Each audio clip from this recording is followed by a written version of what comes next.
कर्मण्यवाधिकारस्ते मा फलेषु कदाचन मा कर्मा फला हेतुर्भुर माते संगो स्वकर्मणि। ये भागवत गीता का श्लोक है, अध्याय 2 का। इस श्लोक का अर्थ क्या है? हमारा केवल कर्म पर अधिकार है, लेकिन फल पर अधिकार नहीं है। इस अर्थ से आप लोग क्या समझते हैं? मतलब हमें सिर्फ कर्म करना चाहिए और गोल पे ध्यान नहीं देना चाहिए, या जब फल पे हमारा अधिकार ही नहीं है तो हम कर्म क्यों करें? इस श्लोक को, इतना प्यारा श्लोक है, इसको लोगों ने थोड़ा ठीक से नहीं समझा है। इसको आज हम थोड़ा सही, इस पे थोड़ा प्रकाश डालते हैं। कर्मण्यवादिका रस्ते माँ फलेषु कदाचना।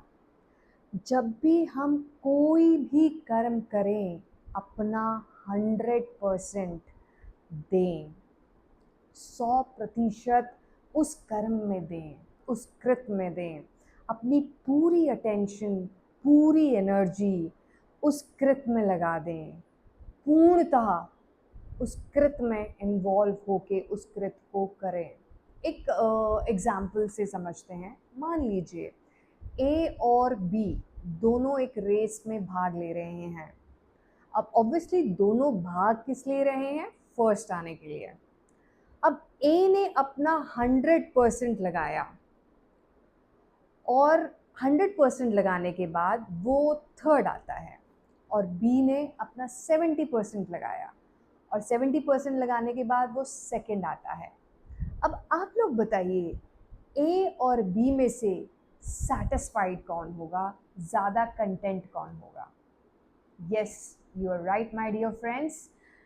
ए ज़्यादा कंटेंट होगा, सैटिस्फाइड होगा, क्योंकि उसने अपना 100% उस कृत में लगा दिया। अब उसका रिजल्ट चाहे जो मर्जी हो। बी को कहीं ना कहीं वह एक कांटा रहेगा उसके अंदर कि मैंने अपना 100% नहीं लगाया, अगर लगाता तो और बेटर रिजल्ट आ सकते थे। अब आगे समझते हैं हम इसको। कई लोग इस श्लोक का अर्थ थोड़ा अलग तरीके से भी समझ लेते हैं कि जब कि हमें गोल ओरिएंटेड नहीं होना है, अपना 100% हमें अपने कृत में ही लगाना है। बट अगर हम गोल ओरिएंटेड नहीं होंगे तो हम दिशा विहीन हो जाएंगे। एक डायरेक्शन, एक दिशा ज़रूरी है हमारे किसी भी कार्य को करने हेतु। अब आप एक एग्जाम्पल से समझें। मान लीजिए आपको एक बहुत घना जंगल पार करना है। उस जंगल को पार करने के लिए यदि बीच बीच में माइलस्टोन्स लगे हुए हैं तो आपके लिए आसान हो जाएगा।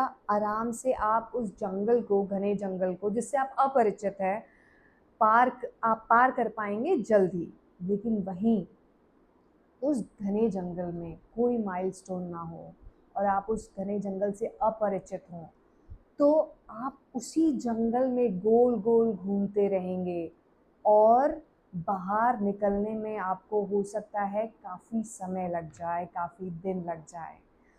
तो यही बात मैं कहना चाह रही हूँ मेरे प्यारे दोस्तों, कि जब आपके पास सामने एक डायरेक्शन हो, एक दिशा हो, तो वह आपको एक राह दिखाती है। आप जिस भी कार्य को कर रहे हैं, डायरेक्शन से वो एक सही मंजिल की तरफ बढ़ता है। अब उसी प्रकार अब आप ये भी पूछ सकते हैं, मान लीजिए मेरे जीवन में मैंने एक कोई कार्य कर रहा हूँ, उसका एक गोल भी है, लेकिन फिर भी हो सकता है मुझे फेलियर का सामना करना पड़े। इसे ऐसा समझिए, जैसे मैं यूट्यूब की वीडियो बना रही हूँ और बनाते समय मैं यही सोचूं कि पता नहीं यूट्यूब की वीडियो तो बना रही हूँ, इस टॉपिक पे, इस वीडियो पे कितने लाइक मिलेंगे, क्या लोग इसको देखेंगे, क्या लोग इसको पसंद करेंगे, और इसी चिंता में मैं ग्रस्त रहूं। तो क्या कर रही हूँ मैं, जो एनर्जी मुझे मेरी वीडियो बनाने में डालनी थी, वो 100% एनर्जी, वो क्या कर रही हूँ मैं, डिविएट कर रही हूँ अलग अलग दिशा में।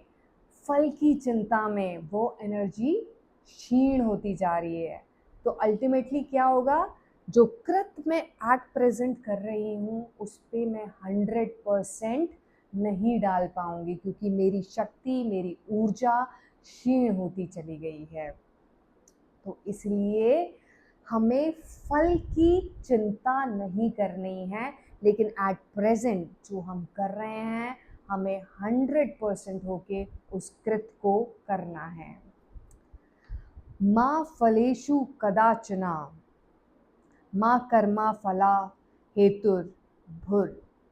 इससे आप क्या समझते हैं, जैसे ही हम चिंतन करते हैं किसी भी कार्य के लिए, वैसे ही उस कार्य की जो कह सकते हैं कि उस कार्य की जो हमें उसका फल जो मिलना था, वो पहले ही हम उसे क्षीण कर देते हैं। क्योंकि जितनी ऊर्जा हम डालेंगे, जब हमने 100% ऊर्जा डाली ही नहीं, तो फल भी उसी रेशो में हमें प्राप्त होगा।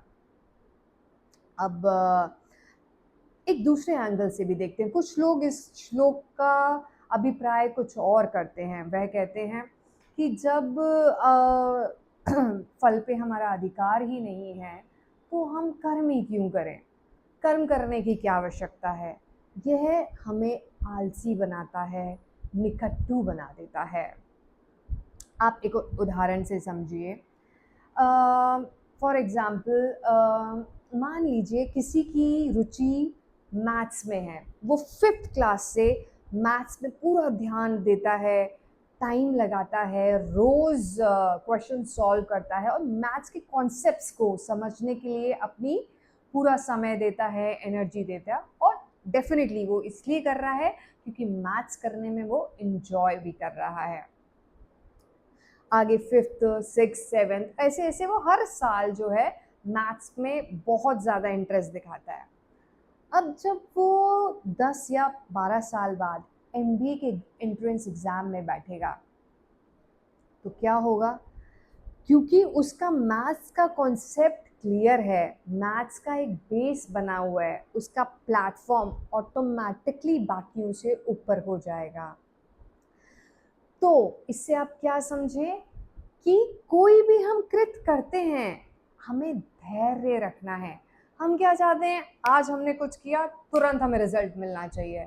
और हमारे डिज़ायर्स के अकॉर्डिंग जब रिजल्ट नहीं मिलता है, तो हम या तो उस कृत के प्रति हमें नाराज़गी होती है, हम उसे वहीं छोड़ देते हैं, या फिर हम डिप्रेशन में चले जाते हैं।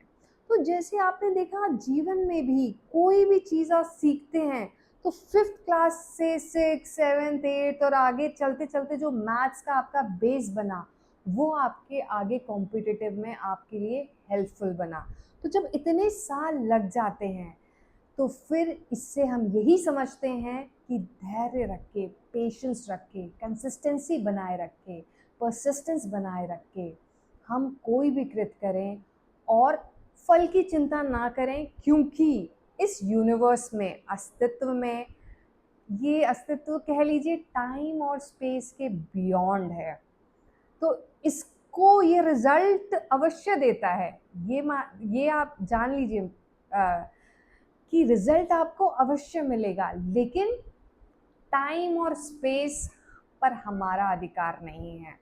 तो जब जैसे ही हम टाइम और स्पेस को छोड़ देते हैं परमात्मा पे या विधाता पे या विधि पे, विधि के विधान पे, और कर्म पे 100% करते हैं, वैसे ही हम उस कृत्य को में उत्तीर्ण होंगे और कभी ना कभी उसका फल हमें अवश्य मिलेगा।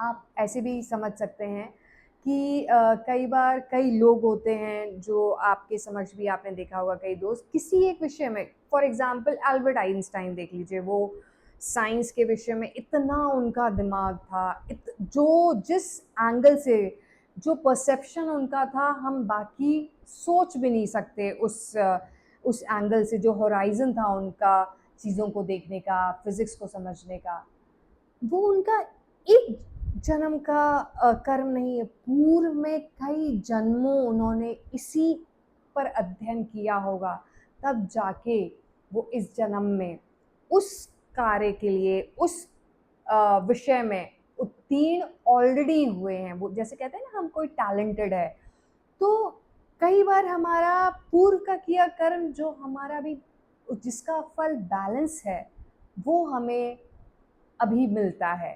कई बार हमें उस we are aware about it, और कई बार हमें नहीं पता होता कि वो हमें अभी क्यों मिल रहा है। तो प्यारे दोस्तों, यही चीज़ मैं आपको समझाना चाह रही थी कि यदि हम धैर्य रखें और अपना कृत 100% करते जाएं, गोल पे फोकस रखें, गोल ओरिएंटेड हों, लॉन्ग टर्म गोल्स बनाएं, शॉर्ट टर्म गोल्स बनाएं और उस दिशा में आगे बढ़ें, तो डेफिनेटली हमें उसका रिज़ल्ट मिलेगा। लेकिन लास्टली मैं आपको ये ज़रूर कहना चाहूँगी कि जो भी हम करें वो हमें विधाता पे, परमात्मा पे छोड़ देना चाहिए। अंत में मैं एक स्टोरी से इसको कंक्लूड करूँगी। एक बार दो भक्त होते हैं, वो एक जंगल में उपासना करते हैं या भक्ति कर रहे हैं भगवान विष्णु की कि हमें मोक्ष की प्राप्ति हो। अलग अलग जगह अपनी साधना कर रहे हैं, तो वहाँ से तभी नारद मुनि गुजरते हैं। तो पहले भक्त के पास जाते हैं, तो नारद मुनि पूछते हैं कि पूछिए, आपको कुछ पूछना है तो वो भक्त कहते हैं कि मुझे मोक्ष की प्राप्ति कब होगी। तो नारद मुनि कहते हैं अभी तुम्हें 10 जन्म और लगेंगे।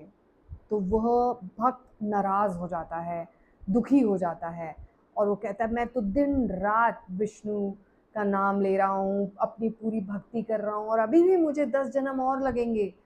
और वो नाराज़ होकर वहाँ से चला जाता है।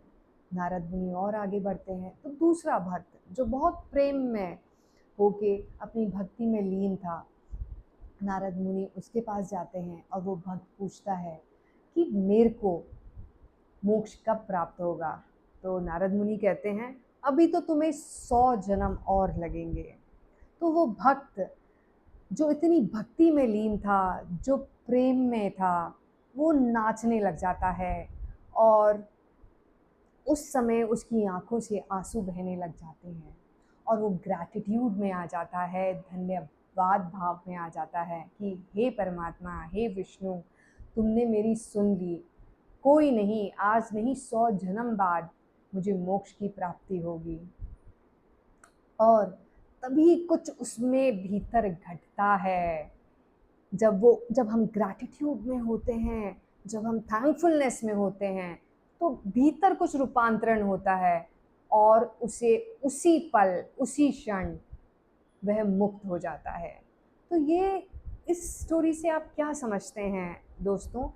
कई बार जब हम थैंकफुल स्टेट में रहते हैं, ग्रैटिट्यूड के भाव में रहते हैं, तो हो सकता है विधि के विधान में वो चीज़ हमें बाद में मिलनी हो, लेकिन हमारी स्टेट की वजह से हम एक लीप जंप लेते हैं, और उस वजह से हो सकता है वो चीज़ हमें उसी समय प्राप्त हो जाए।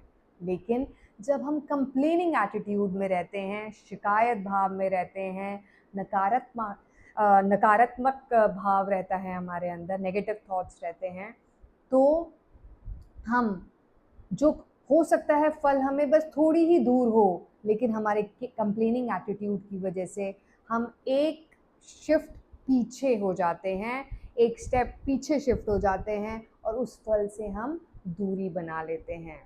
तो ये समझना बहुत ज़रूरी है कि गोल ओरिएंटेड भी होना है, कृत को 100% भी करना है, फल की चिंता नहीं करनी, और सबसे इम्पॉर्टेंट, हमें ग्रैटिट्यूड भाव में रहना है, थैंकफुलनेस में रहना है।